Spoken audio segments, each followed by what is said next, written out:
And I am live now, and we can just begin. My screen is working and stuff is fine. And yes, yesterday, uh, after changing some setting in my router setting, it was not, um, even after restarting my router, it didn't become global. So I don't know what the heck is happening. And I cannot begin this without going further. I don't know how to move further in this part. I have to make this fine. I have to make this work, but it is not working fine. Shit. It is not becoming global, and I have to make this global. I have to make my IP address global. It is IPv6. Yep, IPv6 is global. I tried rerouting. I do not want to do SSH tunneling.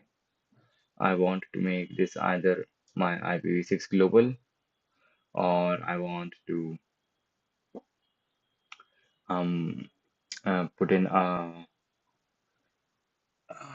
um, uh, rerouting on this on wireless on IPv4 rerouting, but none of them is working.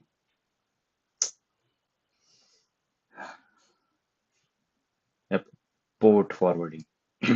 I set up a port forwarding and that is not working. I have put down the firewalls for IPv4 and IPv6 at every port. So this should be very vulnerable, but I'm unable to reach it. This is disabled at IPv6, but let's make it enable, and operation succeeded. Let's see if that works. YouTube stuff and server .c. Yep. So do I change this to IPv6? Yep. Let me change this to IPv6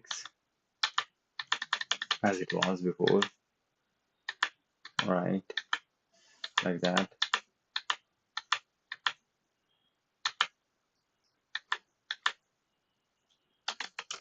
Yep. Now it is IPv4 and listening on port 80.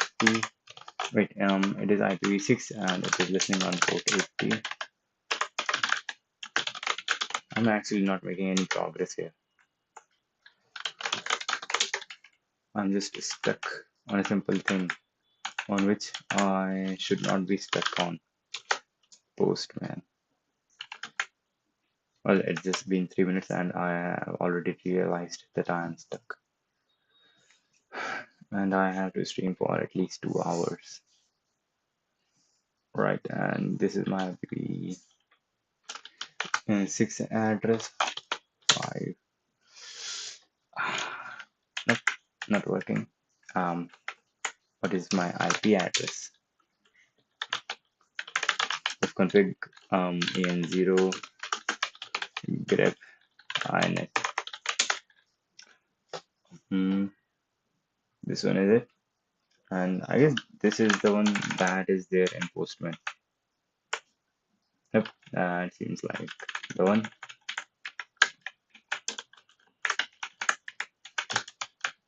Oh, there is a little difference. Right, now it is working. So this is working when I am running it locally. And what are the other commands that I can run to reach this? Curl http colon / this and then port, right? With curl and with ping http colon / this this is it. Cannot reach unknown host. All right, and there was another command. Yep, I don't remember. So the server is running, but it is not accessible from outside. Shit. What the heck? How can I make it globally accessible? Hmm. The above is what I get. Okay, let's focus and understand what the heck is actually happening. Yep. When action doesn't work, take in information. And when taking in information doesn't work, sleep. This is what I get when I type in in if config en0 this grep inet 6 and let me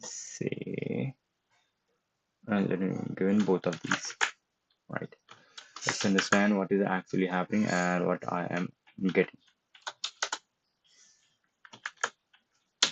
right? The output shows that IPv6 addresses assigned to your EN0 interface, typically your Wi-Fi or Ethernet adapter on your Mac, breaking down the output. This is a link local IPv6 address starting with this.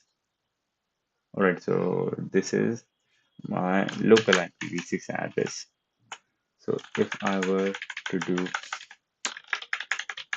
this, change this, then I should get a response, which I am not getting. Mm-hmm. Uh, curl http://this 05. Yep, I'm not getting a response on there, but the server is running. Right, so I should get some response, which I am not getting. I change it back to what it was, then I do get a response.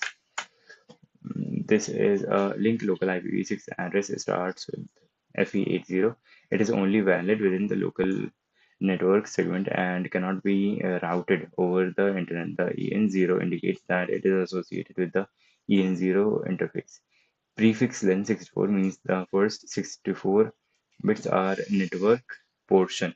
Scope ID uh, oh, scope ID 11 is a internal identifier for the scope of this address. All right. Uh-huh.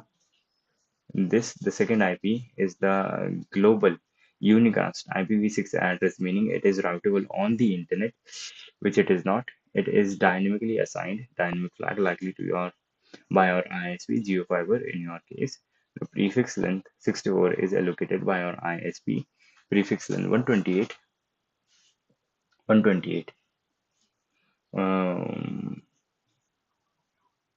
it does not say 64, it only says 128. Dynamic flag likely by your ISP. It is dynamically assigned. Okay, it keeps changing. Prefix length 128 means this is a single unique address rather than a subnet.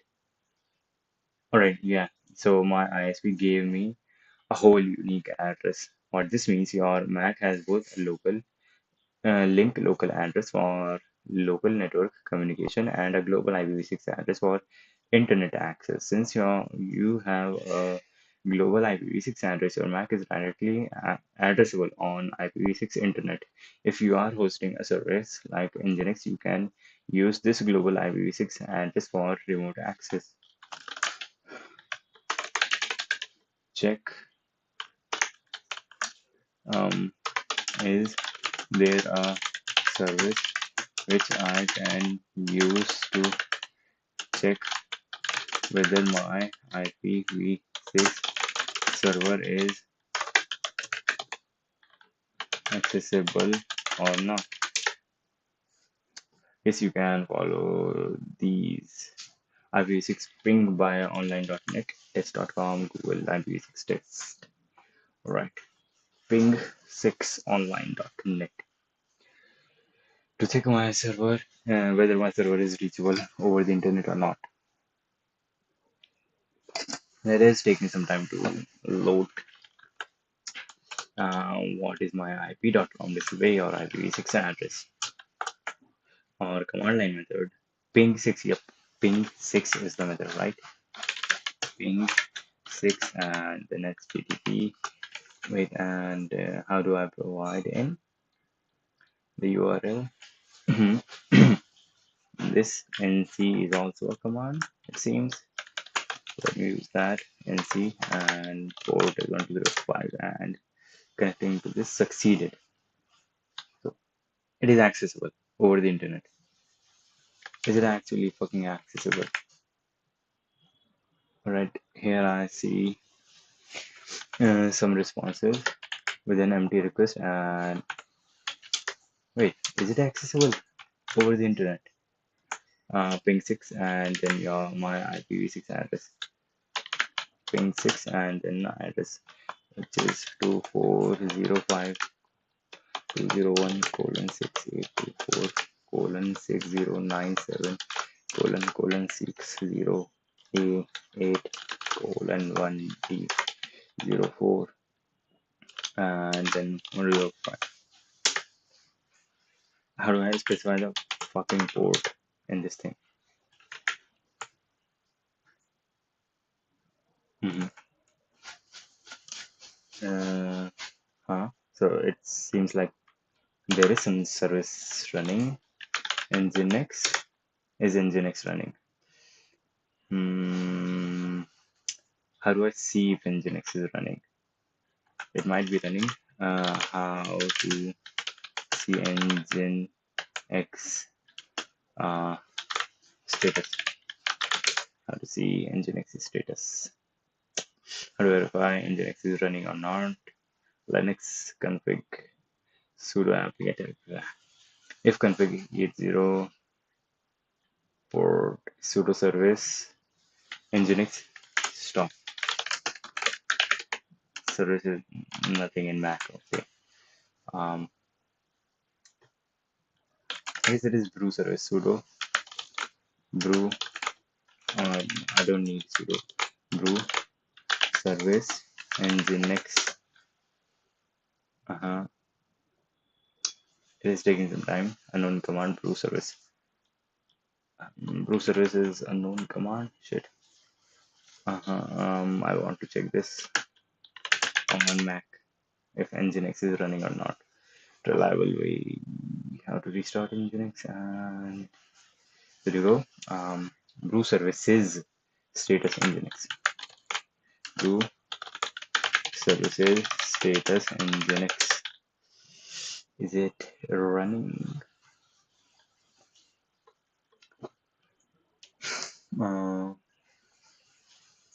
Usage brew services subcommand with the status and it can be start, run, stop, kill, restart, info. All right, brew services info nginx. It is actually taking fucking time. Running, nope. Loaded, nope. Then where are the ping requests going? What is my IP? That is correct. That is my actual IP address. This site cannot be reached. See Google IPv6 test your IPv6 address and let's see. Tests are running. Tests. What are the tests, by the way? This is on the public internet, accessible to this and test data. Your DNS server possibly run by our ISP appears to have no access to IPv6 internet or is not configured to this may in the future restrict your ability to reach IPv6 sites. Only more info. Since you have IPv6, we are including a tab that shows you that shows how well you can reach other IPv6 sites. What are some IPv6 sites? Right, this is an IPv6 site. Oscar test. All right. Summary test runs, timeout, test if your ISP DNS server uses IPv6. ISP is DNS server uses IPv6. So the DNS server is not hosted over IPv6. Okay, that should not be a problem for me. What is my IP? Ping by online. Check if your IPv6 is reachable. Yep. But what IPv6 is it? Is it the IPv6 for my laptop or for the router, my default gateway? Yeah, there are multiple IPv6 addresses here. One is for my laptop, one is my default gateway, and then one is for my router's interface to the internet. So that is just crazy amount of IPs hovering above. Right, ping command. What does ping command do? Does it send a request? Does it keep sending a HTTP request to port 80? No, the ping 6 command does not send HTTP. Okay, ping 6 is the IPv6 version of ping. It sends a ICMPv6 echo request. Yeah, okay. Ping is ICMP V6 echo request packets to target IPv6 address and waits for ICMPv6 echo replies. It checks if a host is online and reachable over IPv6. It does not use TCP or UDP, so it does not interact with services like these. You might be looking for this instead. Curl 6 your IP address. Alright, let's use curl. First, let me get my IP. Then curl 6 http colon slash slash, and then my IP 2405 colon 201 colon 6824 colon 6097 colon 6088 colon 1D04, and then this, then 1205. Okay, so it seems to be reachable. Fucking hell. Is it actually reachable now?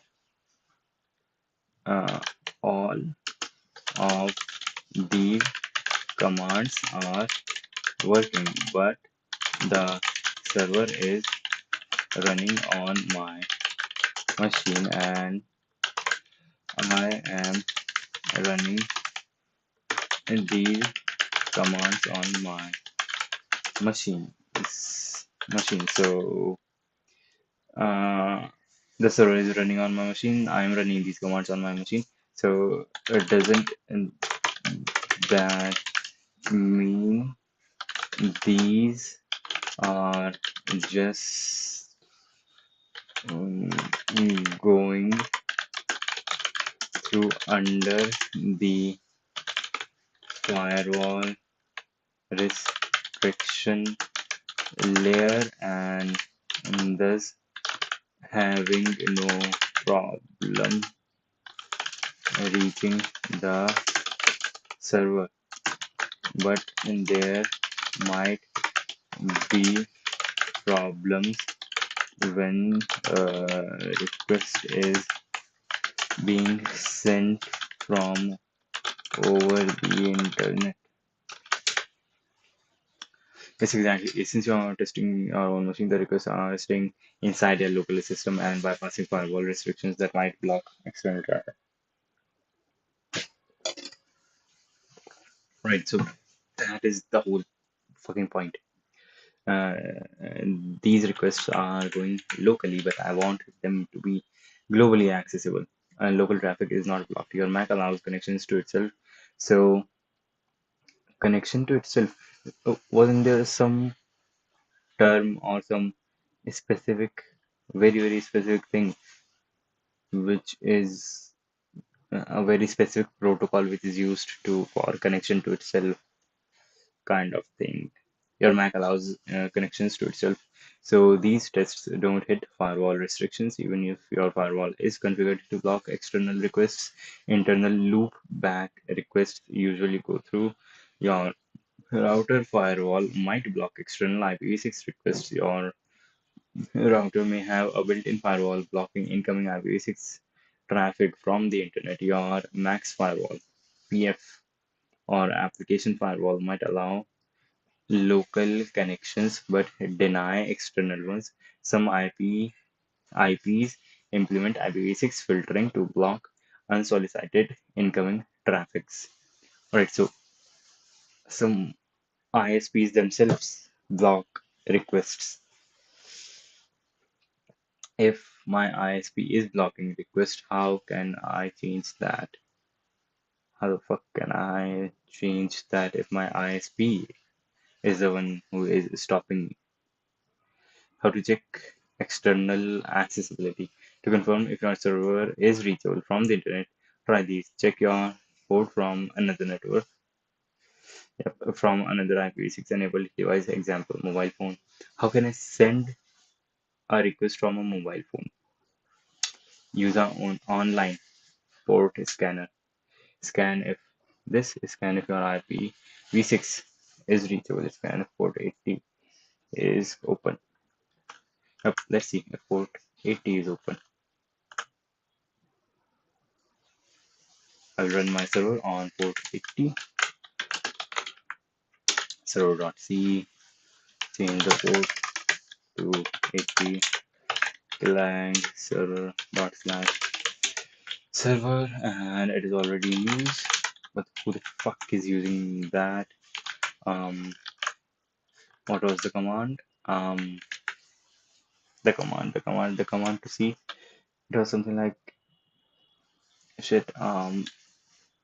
This and then 80, but there was something before. What was the actual command? How to see uh, process running on a port Mac. What was the command? Find and kill process. PSEF already in port. Else off. Else off. Else off. Yep, else off. And I80. What is the process? Fucking Nginx. It is listening on port 80. So I will just kill Nginx. Kill 21691 and kill 21692. No such process. 21692. Okay. If I do else off again, right, it is empty. And what is else off? The man command is actually amazing. Else off. And shit, nothing in synopsis. List open files. ls off.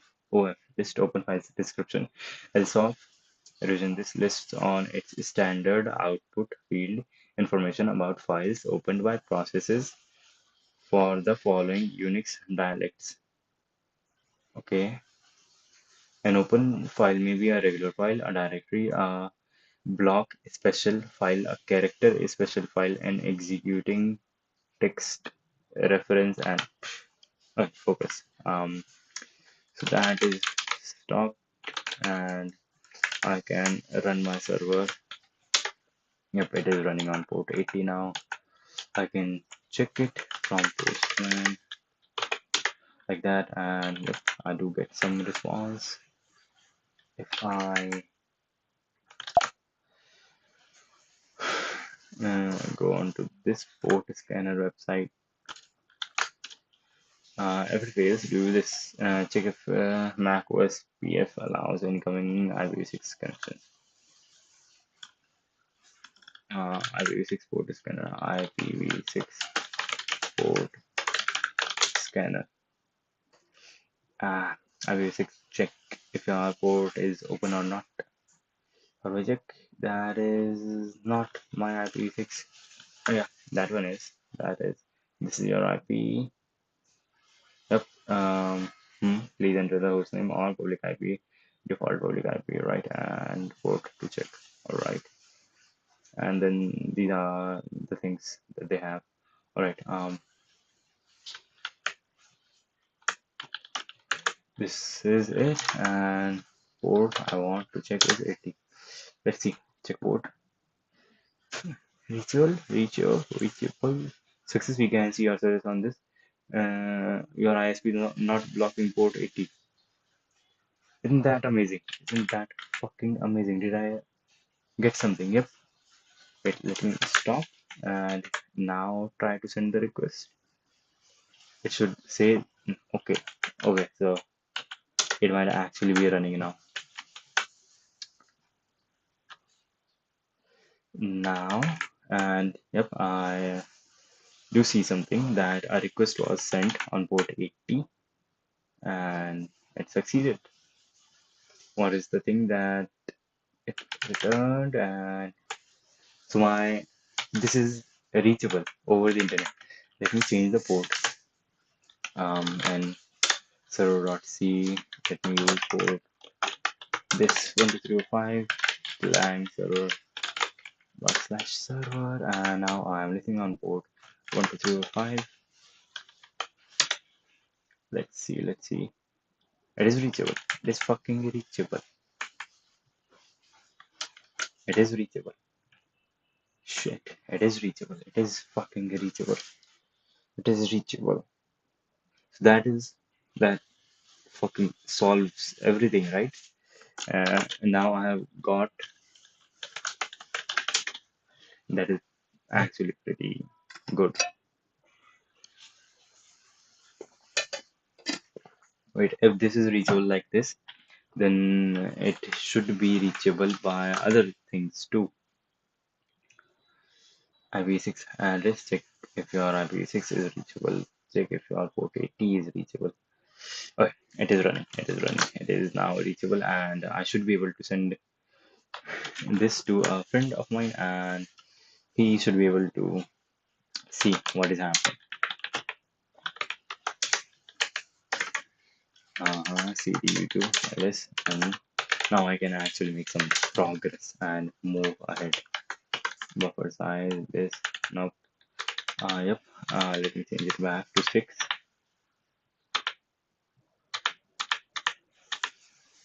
And this is not the IPv6 address. IPv6 address is not it, not the current one. If config, yep, and this is the current one.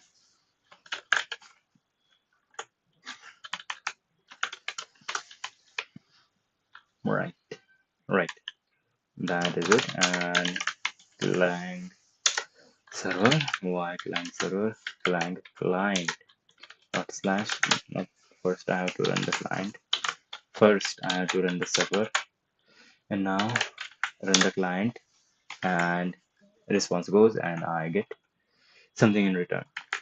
Right. Wait, this is a request, which means if I were to send something from Postman, like in body something, let's say form data, nope, raw, something like this, and let's say uh, server Postman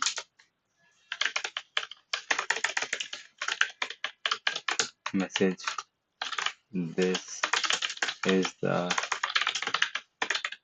message,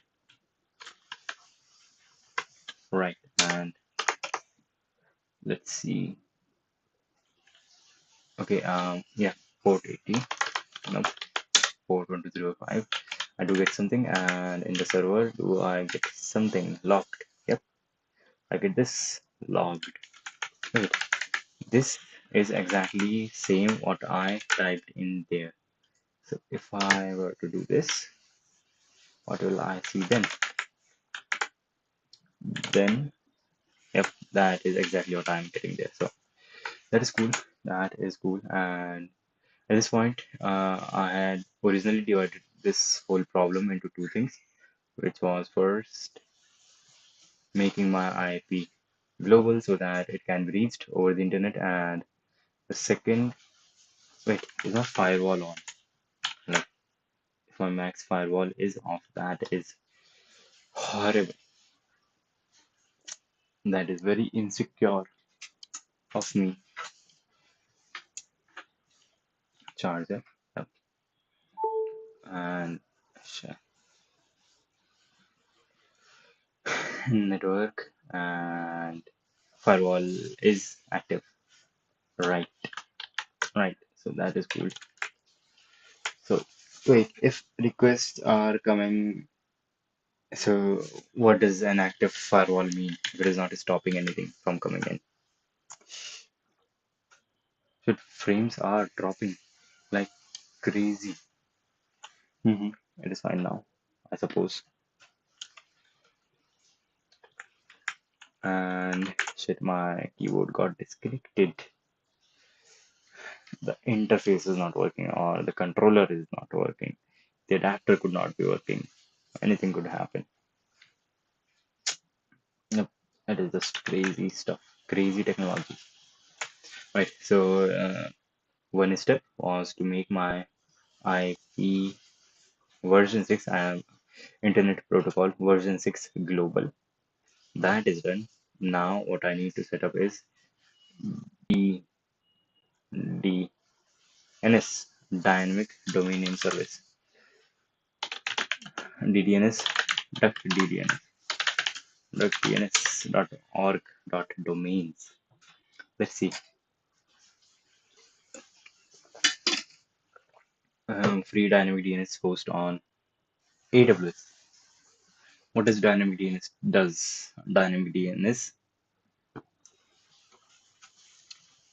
gives me a free domain name which I can use, which I can always point to my latest IPv6 address. And why does it mean? Why does it say AWS? DN in this service, what it requires is me sending it a request after a certain interval, like every 5 minutes.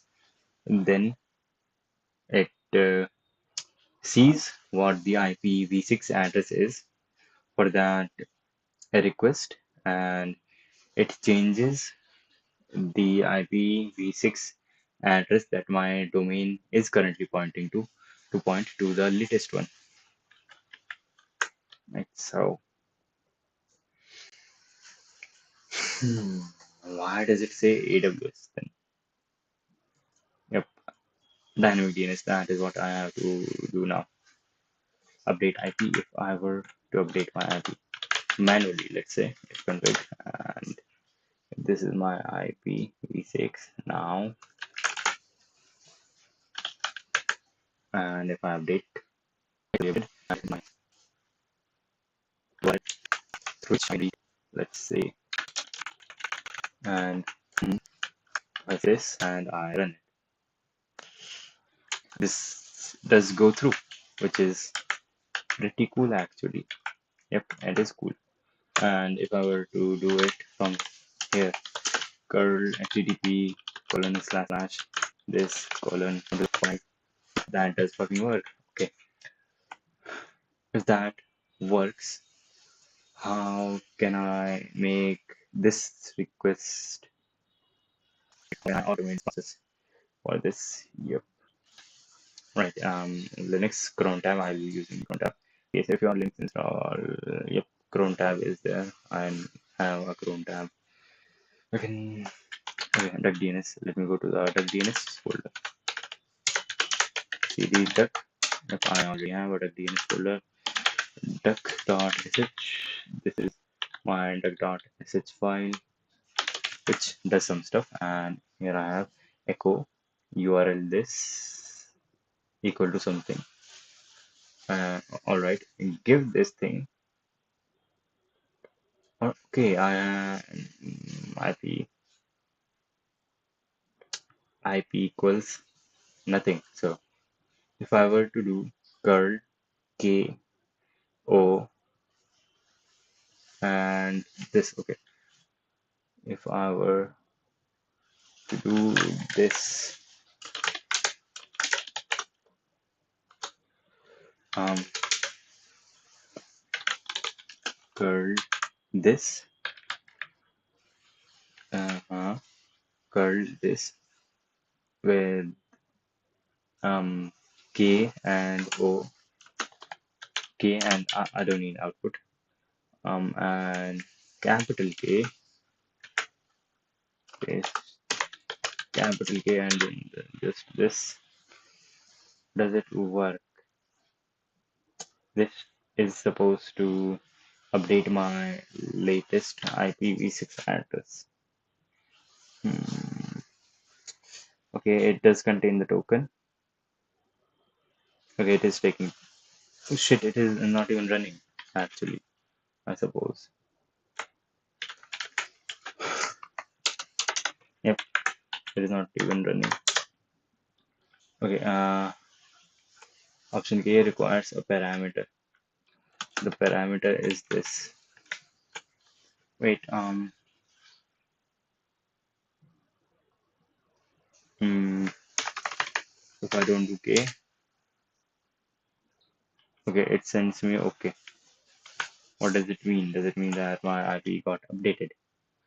If it did, then I will see it here 9 seconds ago, which is not right now. Yep, 13 seconds does not mean right now. 16 does not mean right now. If I were to do this again, let's see, update, refresh. Nope, it is only increasing, so it didn't update. Wait, but when I did change it, it was not right now. Okay, if I do this again and refresh, time does increase. Time does increase. Let me put just this into the shell command and duck.sh and paste and send the output. Wait, why does it need echo? And send the output to dot slash. Well, yeah, dot slash duck.dns does not exist outside of this yet. So I have to do this from the root folder. Raghav slash documents pro gramming slash duckdns slash duck.log. Right.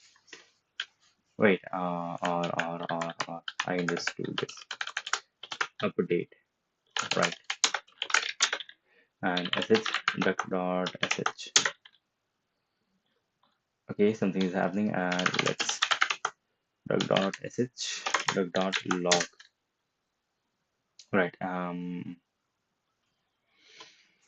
Okay, and that is fine. And duck.sh and log. Yep. Okay. And now I have to add this to Chrome tab. Wait 2 minutes. It didn't update like this. Has my IP changed? Oh, it will only update when my IP has changed. That makes sense actually. Config and IP, well, IP has not changed, so why would it update my DNS? Now I have to add to Chrome tab key. Yep, and what was the format? The format was, wait, where is the cursor? There it is, and I want to send it every 5 minutes. Is that the right way? Every 5 minutes, and then that means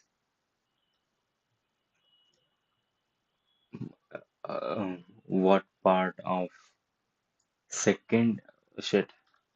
There were five in total. First one says what part in a minute. Then the second says what minute in an hour. Then the third said which hour in a day, then nah, I guess I'm confusing.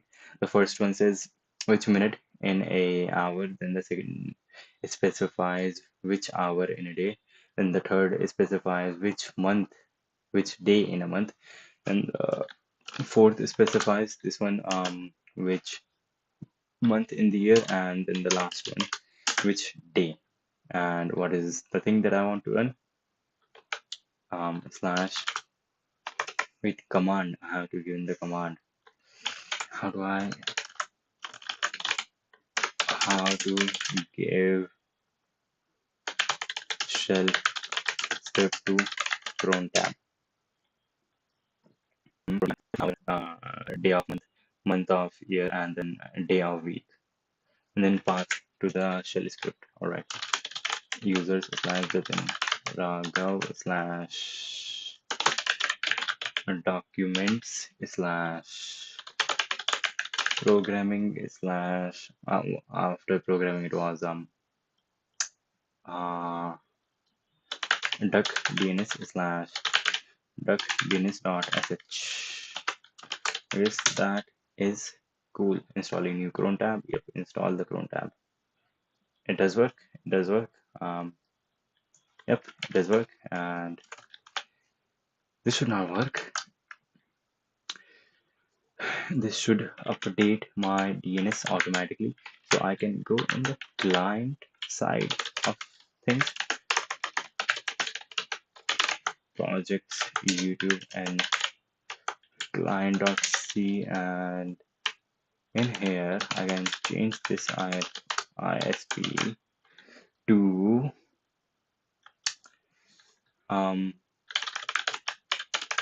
Jatin Raghav dot right this dot duckdns dot org dot dns dot org. If this works, then I will be a happy man for a while, like for a second or two. That does work. And yes, I was a happy man for 2 seconds right there. So this does work. And I can simply use, okay. So all the problems have been solved.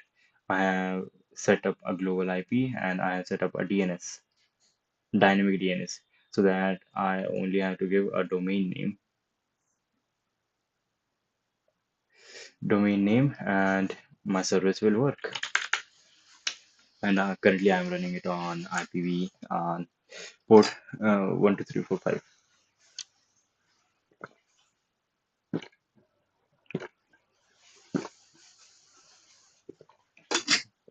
Shit, that was not easy, and it took much more time than it should have taken, I suppose. And what next? The next step. Why was I trying to make this global and have a dynamic DNS? I was trying to do this so that I can get a token and token from Google Auth. Google Auth services. I was doing it so that I can take a token from Google OAuth services so that I can write a server.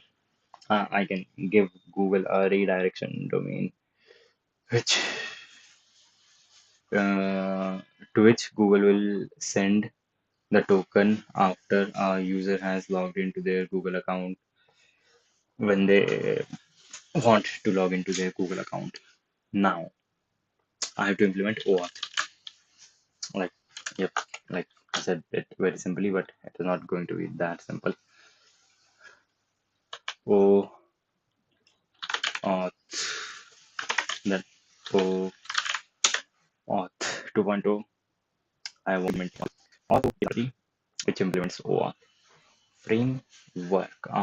There is a separate RFC for it. Is opening the RFC, opening the RFC. I don't want to read the RFC. It is very big. I only want the essentials for now to make my thing work. Access tokens, refresh tokens, OAuth scope. All right. Shit, is it going to open the RFC? It's fine. Um, An OAuth access token is a string that OAuth client uses to make request to resource server. Access tokens do not have to be in any particular format, and in practice, various OAuth servers have chosen many different formats for their access tokens. Okay, okay, all right. So for this, nuts and bolts. Video course. Shit, there is a video course which is, I guess, free. Like it should be. Shit. It is not free. Okay, uh, a PC just lagged for a while there. YouTube live chat app.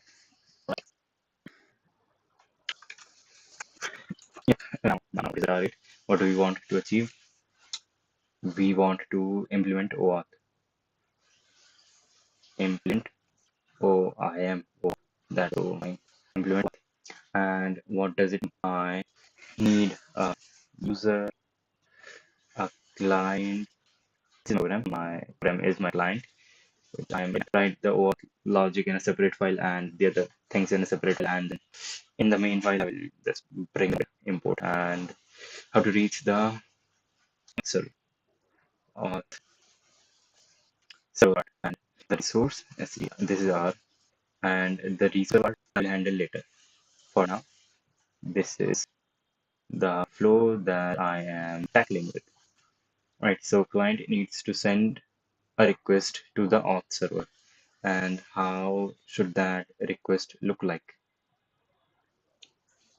Yep, a client needs to has his credentials on OAuth, Google OAuth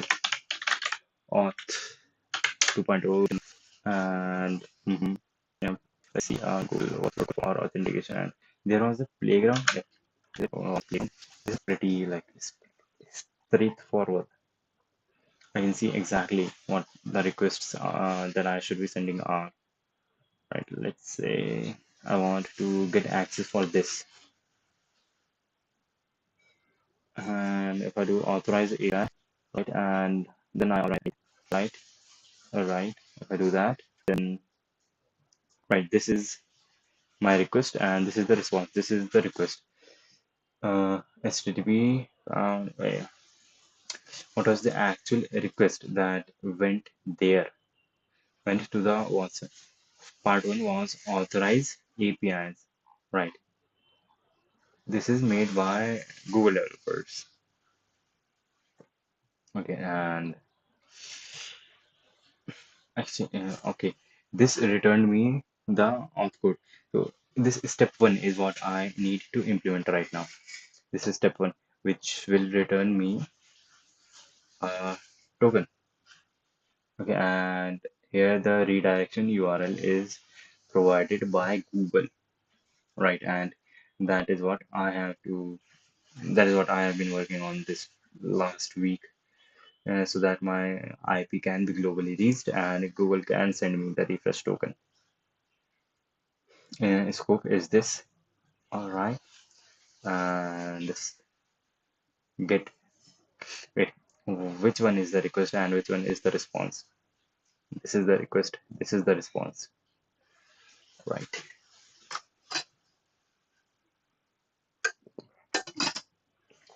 Authorize API. Um, Authorize scopes, policies.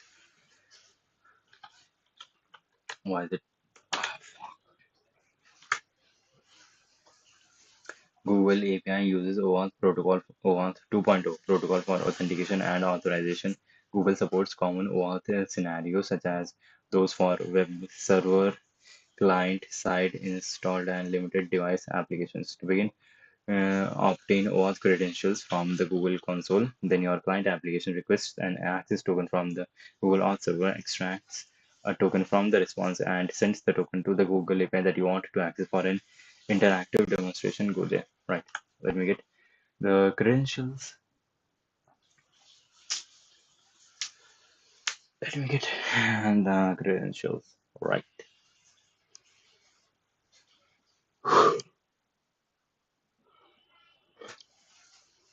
Mhm, mhm, mhm.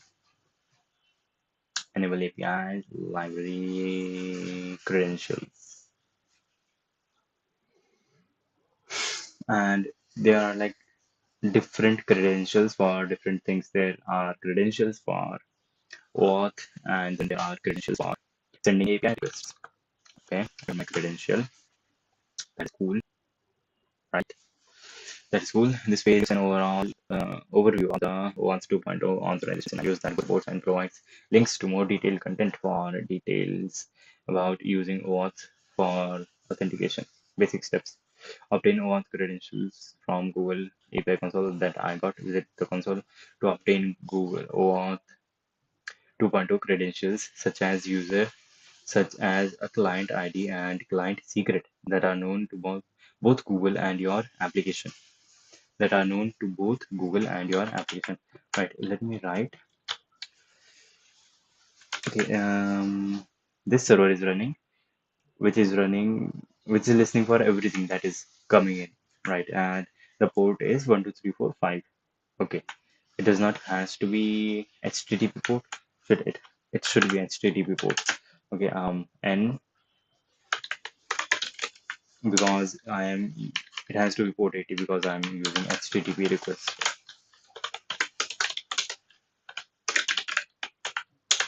Not client, client server, not server. Is listening on port 80, and just for good measure, um, and yes, let me see. Have the requests been going using cron tab? Cat, go back, and go to duckdns duck.log. Nope, requests have not been going. Um, dot sh. Okay, it is duck.sh, not duckdns.sh. So I have to make some changes in the cron tab file. Right here, it is duck.sh. Right. Installing cron tab. Yep. Item would like to administer your computer. Yeah.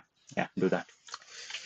And now it should be going every few seconds, every 5 minutes and stuff. Now, yep, I'll be writing a program to send.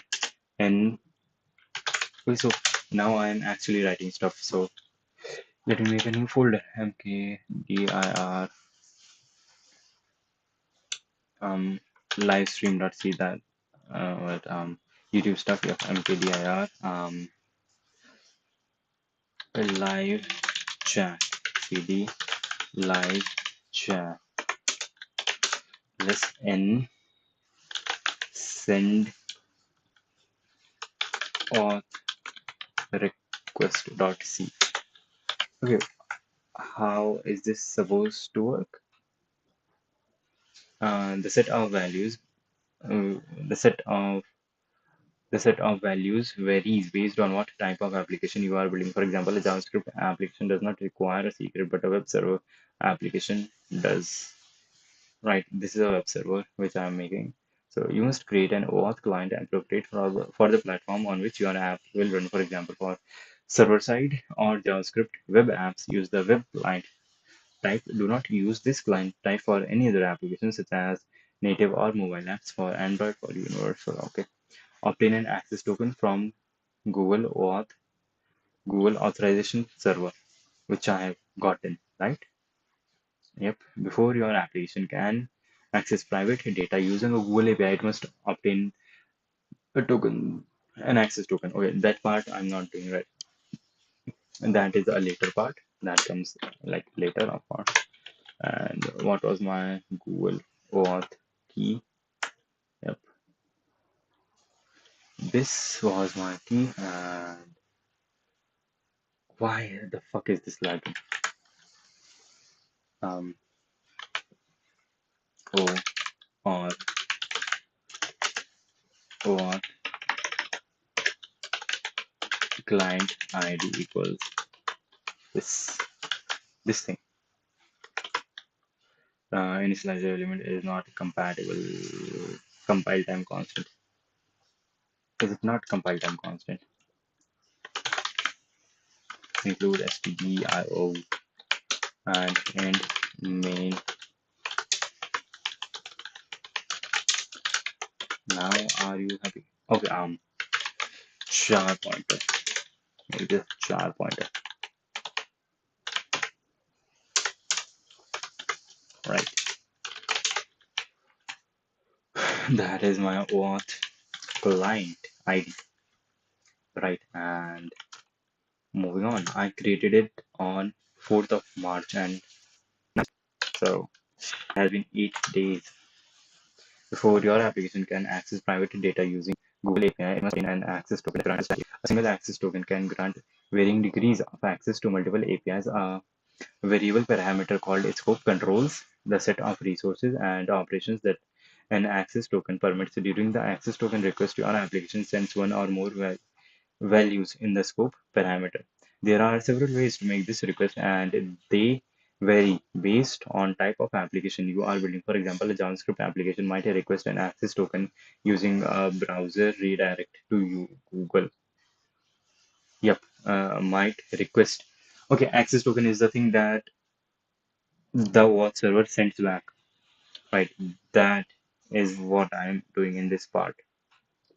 There are several ways to make this request, and they vary based on the type of application you are building. For example, a JavaScript application might request an access token using a browser redirect to Google, while an application installed on a device that has no browser uses web service requests.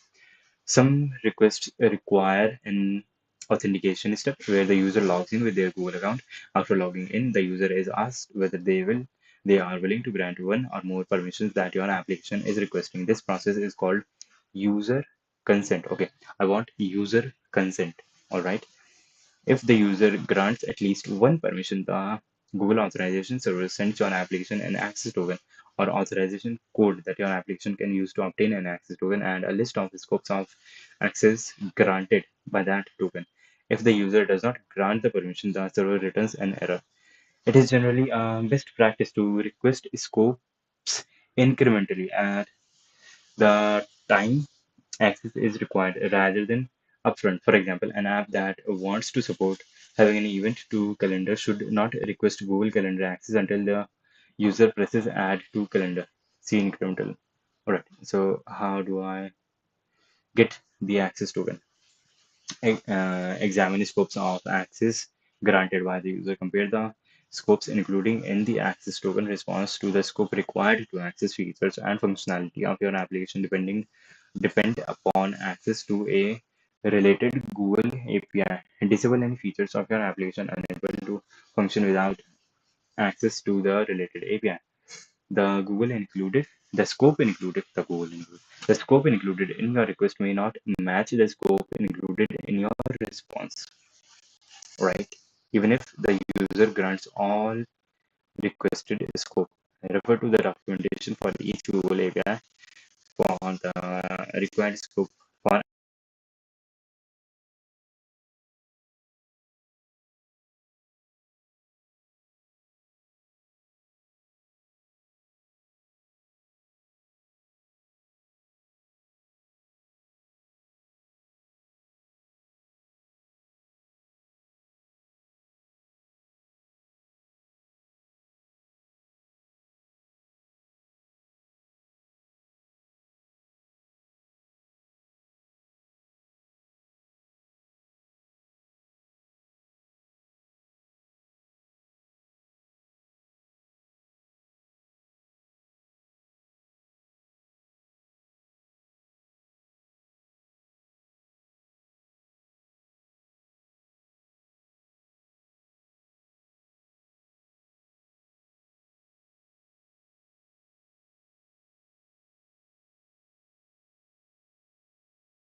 access. An API may Map multiple scopes string values to a single scope of access, returning the same scope string for all values allowed in the request. Example, the Google permission. Okay. Okay, so some API require authentication, and those Google APIs, how do I obtain an access token? Send the access token to an API. Yep, that makes sense. That is the whole reason that I'm getting an access token. After an application obtains, shit,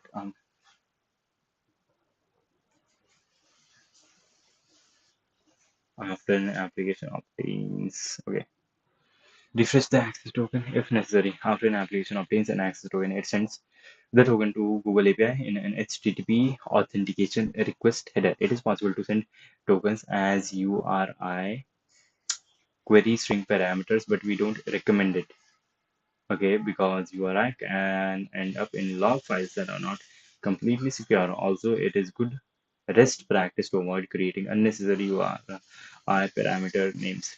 Access tokens are valid only for the set of operations and resources described in the scope of the token. For example, if an access token is issued for Google Calendar API does not grant access to Google Contacts API, you can, however, send the access token to the Google Calendar API multiple times for similar operations. Refresh the access token if necessary. Access tokens have access tokens have lifetimes. Alright, if your application needs access to a Google API beyond the lifetime of a single access token, it can obtain a refresh token. A refresh token allow your application to obtain an access token. Alright. Web server applications, the Google OAuth endpoint supports web server applications that use languages and frameworks such as PHP, Java, Go, Python, Ruby, ASP.NET. PHP is not a framework. Laravel is a framework.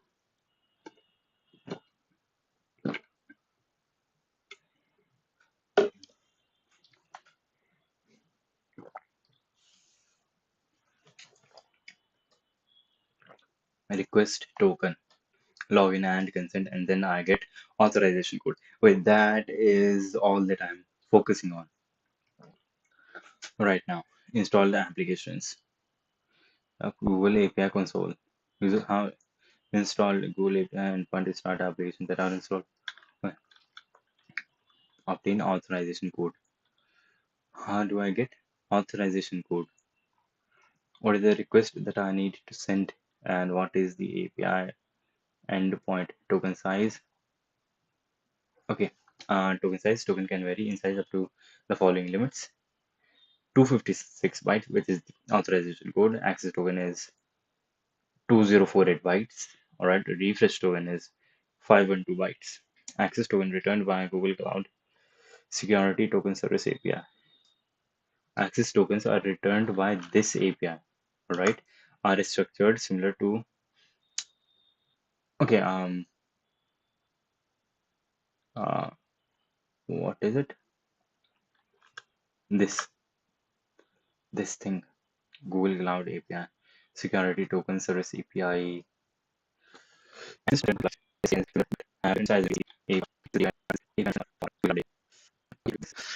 For Google Cloud,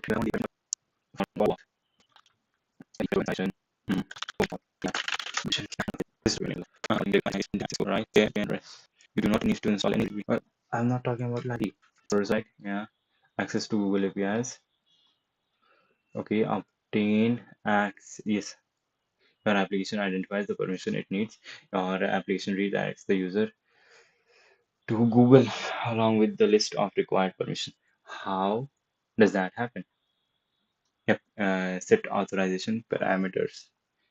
HTTP request obtaining OAuth access tokens. Yeah, that is it. The following step shows how your application interacts with Google OAuth 2.0 service server to obtain a user's consent to perform an API request on the user's behalf. Your application must have that consent before it can execute a Google API request that requires user authorization. The list below quickly summarizes these steps. Your application identifies the permissions it needs. Your application redirects the user to Google along with the list of requested permissions. The user decides whether to grant permission or to your application or not. This is called user consent. Your application finds out what the user decided. If the user granted the requested permissions, your application retrieves tokens needed to make API request on the user's behalf. Set authorization parameters. Right. The first step is to create the authorization request. That request sets parameters that identify your application and define the permissions that the user will be asked to grant to your application. If your Google Client API library for OAuth 2.0 authentication and authorization, you create and configure an object that defines these parameters. You call Google 2.0 OAuth 2.0 endpoint directly. You will generate a URL. You will generate a URL and set the parameters on that URL. This endpoint is accessible only over HTTPS. Plain HTTP connection are refused. Okay, I can send HTTPS requests. Right, right. I can send HTTPS, but my server will not be HTTPS. My server will be HTTP. Right, the Google authorization server supports. Fucking hell. If my server is HTTP, will Google send me the authorization code? I don't think it will.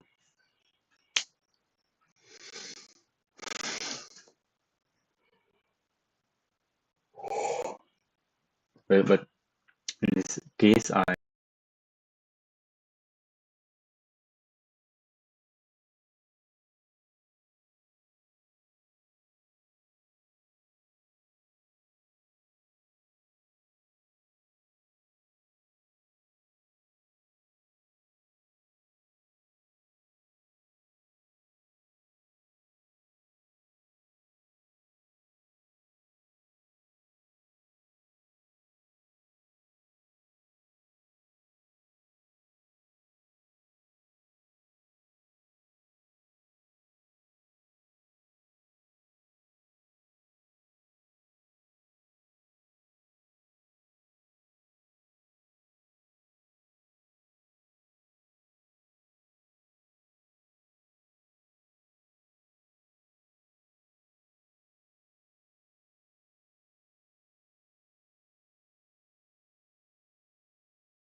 am just sending a request, right? I can send a request to the Google auth endpoint is at this auth, right?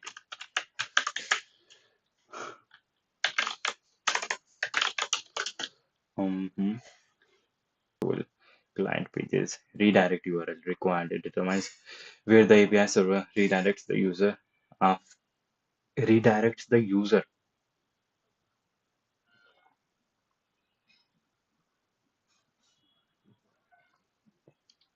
Okay. After user completes the authorization flow, the value must exactly match one of the authorized URLs for must match one of the authorized URIs for POS 2.2 client, which which you configured in your client console pages. This If this value doesn't match an authorized redirect URI for the provided plan, you will get a redirect URI mismatch error. Note that HTTP or HTTPS scheme case are trailing slash all match.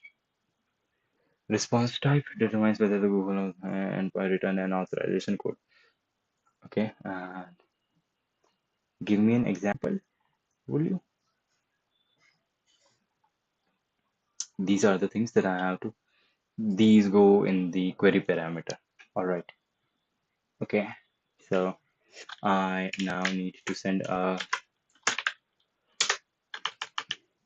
curl. Yep, I will be using curl for this.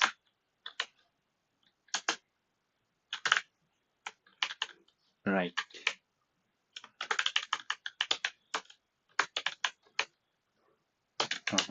I will be using curl for this. Type def long. This is memory and it is used to read stuff. And this is the main function, which I don't exactly need.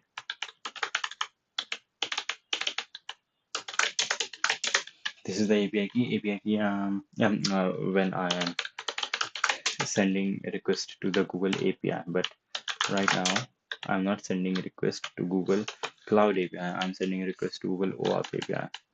So after importing the curl library, I am defining a pointer to a thing called curl and a variable called res, which stores a structure called curl code. And then I am easy initializing the curl pointer variable thing. And if I do initialize it, then memory, I'm initializing a new structure which will eventually store the data. My bad. Then set option, I am setting options. This is the URL. In this step, I am setting the URL. And yes, since I'm setting the URL, this is the option in which I will also be setting, since these parameters are query parameters, therefore they will be set in the URL itself. So I can copy this and paste this here, and that works. And res equals easy perform. Yep, then I send a request there directly there. Right, and what will this return? Obtaining auth access token. How does this return me the access token? I'm not. How would I know which URL do I redirect the client to? Auth credential flow. Okay. These are all the query parameters which I can send.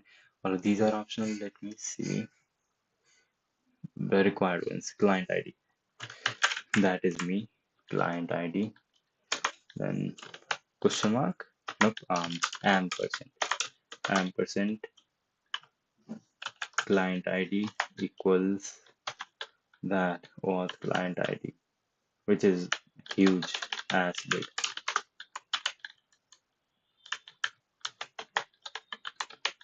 Right, and question mark, and then the next. Wait, no, question mark. Yeah, they have ampersand in between and question mark after in and question mark at the start of query parameters. Response type required defines whether set the parameter to code for web server applications. Is this web server application? Mm, yeah, it is a web server application. So response type equals code ampersand, and the next scope required. Shit. This is the last required query parameter. A space. Wait, the screen is not stuck, but stream has been lagging a bit, I suppose. Anyways, a space delimiter list of scopes that identify the resources that your application could access on the user's behalf. These values inform the consent screen that Google displays to the user. Scopes enables your application to only request. Okay, if I were to go to a website and log in by Google, let's say which website can I log into as using Google um, ChatGPT. Let me log out and log in again on ChatGPT. ChatGPT. Log out. Yep, log out. Now log in. Stay logged out. How to use Google. Right. .openai. When I click here, I am redirected to this, this client ID. This is OpenAI's client ID, and it is asking for response equals code. Okay, so fucking hell, this is the URL where yeah, this is the URL where I redirect the client to. Okay, okay. So this is the URL where I redirect the client to, and what is it asking? That is before is the client ID, and then uh, nonce nonce nce. It must be an option here, and it is not. So I guess it is one of the unique ones which is not present here. Then client ID, yep, of course, and redirect URL, which should be chat GPT. Yep, chat uh, openai.com, and then it is telling the scope that it wants. It wants email. Yep, the scope is open ID profile email and state is something. Okay, that is cool. That is cool. So that is the URL to which I redirect the client to. So that is not something that I need to send the request to. That is just something which I redirect the client to. So where will I get the code? Okay, state access type scope. Scope enables your application to only request access to the resources that it needs, while also enabling users to control the amount of access that they grant to your application. Thus, there is an inverse relationship between the number of scopes requested and the likelihood of obtaining user consent. So if code scope is required, copy and paste, and access blocked, authorization error, missing required parameter, redirect URL. Okay, I have to provide a redirect URL. That is fucking cool. Response type, yep, I have provided that, and also redirect URL.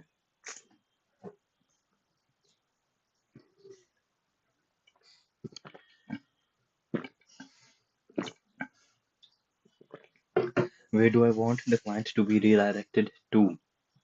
Um, to fucking nowhere. I do not want the client to be redirected to anywhere.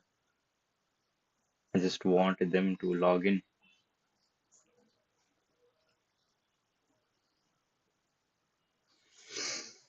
Redirect to Google's OAuth server. What is that? Redirect the user to Google's OAuth server to initiate the authentication and authorization process. Typically, this occurs when your application first needs to access the user's data. Incremental authorization. This step also occurs when your application first needs to access additional resources that it does not yet have permission to access. Okay. Uh, Sample redirect Google's authorization server. HT. This scope is this. State redirect URL something.com, and client ID is my client ID. True, and stuff read only. This is Google prompts. Okay, so this whole thing, this is only a small step. Let me go through it first. I don't understand what happened in this step. set. Okay, I just set authorization parameters. That is okay. Okay, I just let's say I just have set all of these parameters. Then the actual redirect to Google's OAuth server. Redirect the user to Google OAuth server to initiate the authentication and authorization process. Typically this occurs when your application first needs to access users' data in case of incremental authorization. This step also occurs when your application first needs to access additional resources that it does not yet have permission to access.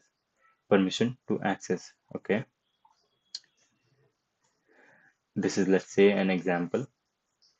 Google OAuth events authenticates the user and obtains consent from the user for your application to access the requested scope. The response is sent back to your application using the redirect you specified.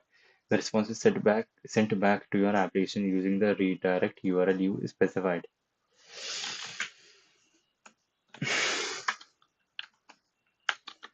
So redirect URL equals redirect URL redirect URL equals yep, that is URI, not URL. URI equals Jatin Raghav dot duckdns.org. We have copied this and let's see if this works. Missing scope. If you are a problem like chat displays error, missing a required parameter scope. Okay, I have to put in the scope also. Scope. What can the scope be? What was the scope for ChatGPT? It only wanted email, right? Log out. Yep, log out. And let's see the scope to log into ChatGPT. Like what are the things that ChatGPT wants access to? Login with Google. And this is just authorization flow when I am using Google OAuth. When I want access to someone's Google account. And it would be totally, well, not totally different, but different if I want to access GitHub or some stuff. Where is the scope? Yep. Yep. Scope equals OpenID space profile and email. Okay, let's make it that.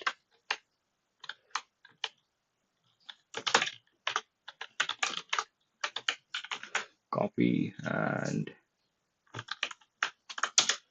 redirect, and okay, you cannot sign into this application because you don't comply with Google's auth policy for keeping apps secure. You can let the app developer know that this app doesn't comply with one or more Google validation rules. If you are a developer of live chat, see the error. Invalid request. Okay. Error details. Request details. Redirect URL this. Flow name this. Generate auth flow. This is not good, it says. Okay, so redirect URI is this. What is the redirect URI? And okay, I have to provide in the full redirect URI. It's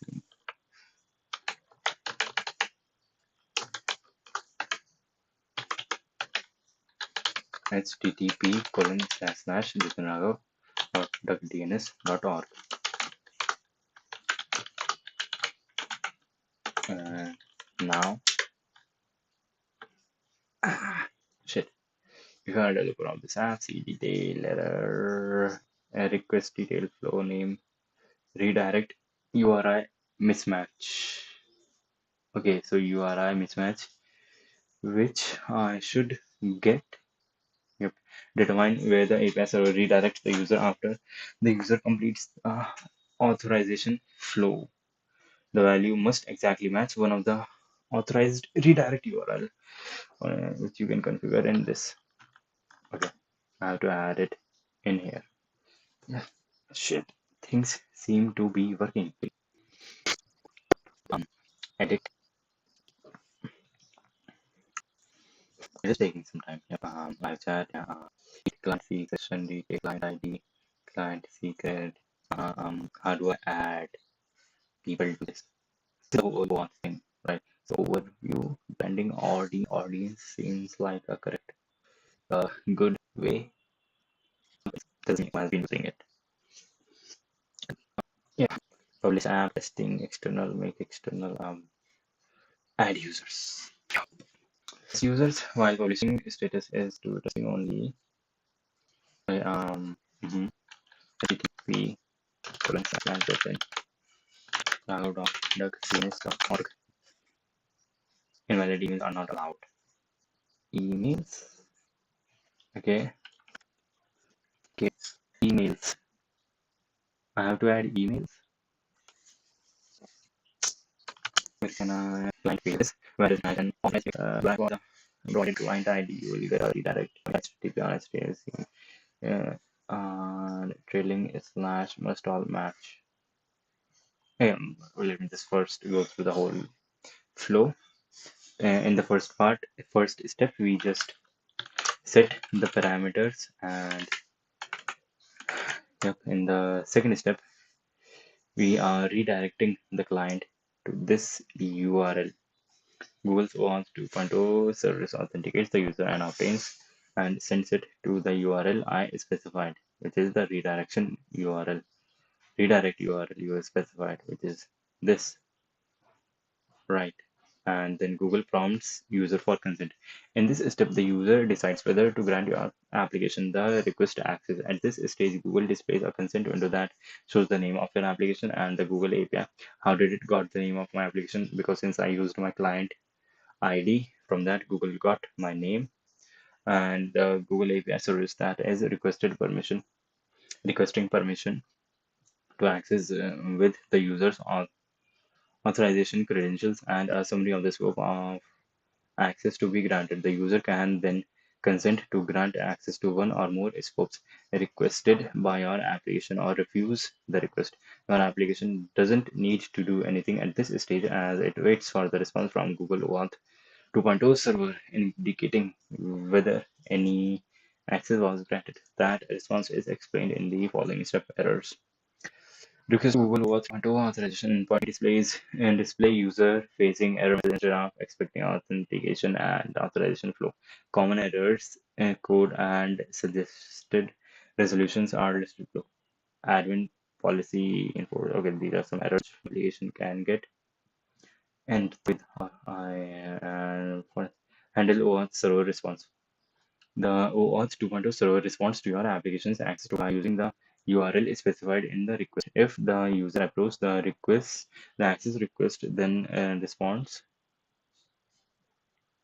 then the response contains an authorization code. If the user does not approve the request, the response contains an error message. The authorization code or error message that is delayed that is returned to the web server appears on the query string as follows. An error response is like this. Okay, in the query that is followed. If the user approves the access request, then the response contains an authorization code. If the user does not approve the request, the response contains an error message. The response contains an error message. The authorization code or error message that is returned to the web server appears on the query string.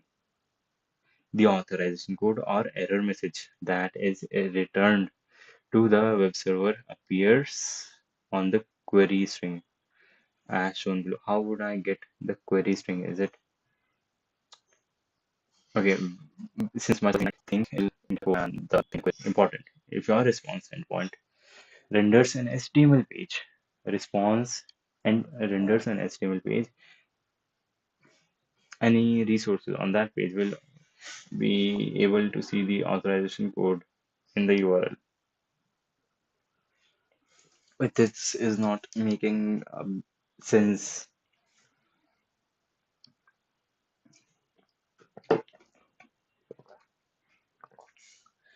In the URL query parameter, I provide the redirection URI to which Google authentication server redirects the user. Then how am I supposed to get a response on that?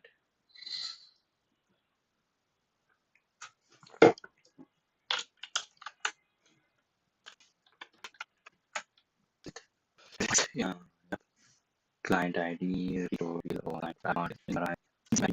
one of the authorized redirect URLs for both clients, which you configure in your Cloud Console client page. With any clients, client console. How do I configure this? The deactivation is maybe it's not fucking local. This will be working. I don't know. Let me check on my phone if the stream is lagging too much. If it is, then I will stop the stream. I will have to stop the stream. Yep. We will then continue tomorrow. Let's see if it is lagging too much. Okay, shit, I gained 2 subscribers, it seems, which is crazy. Actually crazy. Hmm. Let's see if the stream is lagging too much. Okay, can you explain? Hello, bro. Try apt get. Uh, Shit, that is why I'm trying to make an app through which I can see the messages. If the stream is fucking lagging. Stream is fucking lagging. Okay, and that should be the end of the stream. Yep.